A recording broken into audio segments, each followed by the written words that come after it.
In 1985, the Soviet Union was, by any measure, one of the two most powerful empires on Earth. It was a nuclear titan spanning 11 time zones, a fixture on the world stage that seemed destined to last for centuries. But just 6 years later, it was gone, vanished. How does a global superpower, armed to the teeth and governing 290 million people, just cease to exist? It wasn't one single event.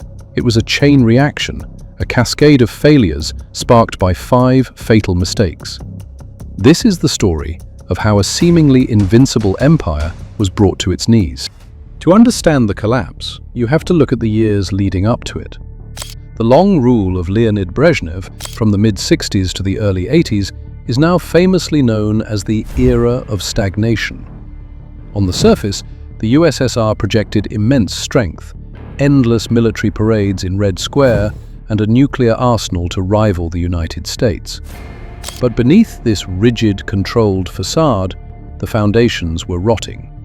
The economy was grinding to a halt, society was suffocated, and a deep, corrosive cynicism had replaced any real belief in the system. The country was a pressure cooker, and the old guard in Moscow either didn't see it or didn't care. It was into this decaying empire that a new, younger leader stepped in 1985, Mikhail Gorbachev. He was a man who intended to save the Soviet Union, but his attempts at a cure would tragically become the poison. The first fatal mistake was the one that hit every single citizen every single day, a catastrophically broken economy. The Soviet system was built on central planning, where Moscow bureaucrats dictated everything, from the amount of steel produced in the Urals to the price of bread in a Siberian village. This command economy was grotesquely inefficient. It couldn't innovate or respond to what people actually needed, leading to chronic shortages of the most basic goods. There was a running joke that if the Soviets took over the Sahara Desert, there'd soon be a shortage of sand. And it was painfully close to the truth. Store shelves were often empty, and people spent hours of their lives waiting in line for food, shoes, or toilet paper. This constant, grinding failure eroded public confidence in the entire communist system. And making it all worse was the immense pressure of the Cold War. The Soviet Union was locked in a decades-long arms race with the United States, a competition that forced it to pour a crippling portion of its wealth into the military. While exact figures are debated, a staggering share of industrial resources, perhaps as much as 20% of the entire economy, was dedicated to the defense industry. This created a bizarre paradox. The state could build thousands of nuclear warheads and tanks, but it couldn't provide its people with decent housing, reliable cars, or quality food. The relentless focus on guns left no room for butter, and in the end, the Soviet people felt they had neither security nor prosperity. The system was spending itself into oblivion. When Mikhail Gorbachev came to power, he knew the system was in deep trouble. He was a reformer, a true believer who thought he could modernize and revitalize the Soviet project. His solution came in 2 famous parts: perestroika and glasnost. Perestroika, or restructuring, was his attempt to decentralize and jumpstart the stagnant economy. Glasnost, meaning openness, was a policy of political transparency designed to let some light in, reduce corruption, and allow for public discussion. Gorbachev believed these reforms would make the system stronger. He was catastrophically wrong. Instead of fixing the economy, perestroika's half-baked reforms just threw it into chaos. Dismantling old structures without creating working new ones made production bottlenecks even worse, and shortages became more severe than ever. But the truly fatal move was glasnost. For the first time in generations, people could speak their minds without fearing a knock on the door from the KGB. Gorbachev hoped this would lead to constructive criticism that would help him reform the party. Instead, he opened a Pandora's box of pent-up anger, frustration, and historical trauma. Decades of lies, corruption, and brutal repression were suddenly exposed. The policy of glasnost, intended to be the cure for the Soviet Union's sickness, became the poison that convinced millions of its citizens that the entire system was beyond saving. Just over a year into Gorbachev's reforms, a single event exposed the moral and practical bankruptcy of the Soviet state in a way no speech ever could: the Chernobyl disaster. On April 26, 1986, a reactor at the Chernobyl power plant in Ukraine exploded, spewing a massive plume of radioactive fallout, over 400 times the amount released by the atomic bomb on Hiroshima. This was the ultimate test of Gorbachev's new policy of glasnost. It was a test the system would fatally fail. The party's immediate response wasn't openness, but the reflexive, decades-old habit of secrecy and lies. Officials tried to cover up the disaster's severity. They delayed evacuations and, shockingly, ordered May Day parades to go on as planned in nearby cities, knowingly exposing hundreds of thousands of men, women, and children to dangerous levels of radiation. While other countries detected the radioactive cloud spreading across Europe, the Soviet government said almost nothing.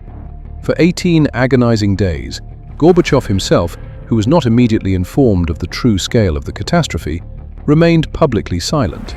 His eventual statement downplayed the event and attacked Western media for its malicious lies. This disastrous handling of Chernobyl shattered what little trust remained between the people and the state. It was a terrifying, undeniable demonstration that the government wasn't just incompetent, but that it was willing to sacrifice its own citizens to protect its image. The lie of a caring, superior Soviet system was burned away in the radioactive fires of Chernobyl. The openness of glasnost and the fading authority of Moscow uncorked another force that the Soviet state had brutally suppressed for 70 years: nationalism. The USSR wasn't really a single nation. It was a multi-ethnic empire, a collection of 15 theoretically independent republics held together by the iron fist of the Communist Party in Moscow. For decades, the identities of Lithuanians, Ukrainians, Georgians, and dozens of other groups were flattened under the banner of a unified Soviet people. The first dominoes to fall were not inside the USSR, but in its outer empire in Eastern Europe. In a pivotal move, Gorbachev abandoned the Brezhnev Doctrine, the long-standing policy of using military force to keep satellite nations in line. So, when pro-democracy movements surged in Poland and Hungary in 1989, the Soviet tanks didn't roll in. That sent a clear signal. Moscow's grip was broken. What followed was a stunningly fast chain reaction. The Berlin Wall fell, and communist regimes across Eastern Europe were toppled one after another. This fire of independence immediately spread inward. The Baltic states of Lithuania, Latvia, and Estonia, which had been forcibly swallowed by the USSR, began demanding their freedom. Nationalist movements erupted everywhere. But the most decisive surge happened in the two most important republics outside of Russia: first Ukraine, and then Russia itself. Led by the charismatic and ambitious Boris Yeltsin, the Russian Republic began to assert its own sovereignty, directly challenging the authority of the Central Soviet government. The empire, built to project power outward, was now being torn apart from within by the very nations it had conquered. The final mistake, the one that sealed the Soviet Union's fate, was a desperate act of self-destruction. By the summer of 1991, Gorbachev was trying to negotiate a new treaty to give the republics more autonomy, a last-ditch effort to hold the country together, albeit in a looser form. For communist hardliners, this was the ultimate betrayal. They saw Gorbachev as a traitor who was willingly dismantling the empire they had dedicated their lives to. On August 19, 1991, they made their move. A group of top officials, including Gorbachev's own vice president, the defense minister, and the head of the KGB, launched a coup. They placed Gorbachev under house arrest and declared a state of emergency, sending tanks into Moscow to restore the old order. But this wasn't 1917. The plotters were shockingly incompetent, and the people, after years of glasnost, were no longer silent or afraid. Tens of thousands of Muscovites poured into the streets to protest. The defining image of the resistance was Boris Yeltsin, the president of Russia, defiantly climbing atop a tank and condemning the coup. The coup collapsed in just 3 days. But in its spectacular failure, it achieved the exact opposite of what it intended. It completely destroyed Gorbachev's remaining authority. He returned to Moscow as a president with no real power. And it transformed Boris Yeltsin into a national hero, the undisputed leader of a newly confident Russia. After the coup, Yeltsin and the leaders of other republics saw no reason to stay tied to a failed central government. A few months later, the leaders of Russia, Ukraine, and Belarus met to declare the Soviet Union officially dissolved. On December 25, 1991, Mikhail Gorbachev resigned. That night, the red hammer and sickle flag was lowered from the Kremlin for the last time. The superpower was no more. History is a chain reaction, and understanding the fall of one superpower tells us a lot about the world we live in today. If you want to keep exploring the huge events that define our modern era, make sure to subscribe to Timescribed and hit that bell icon so you don't miss our next story.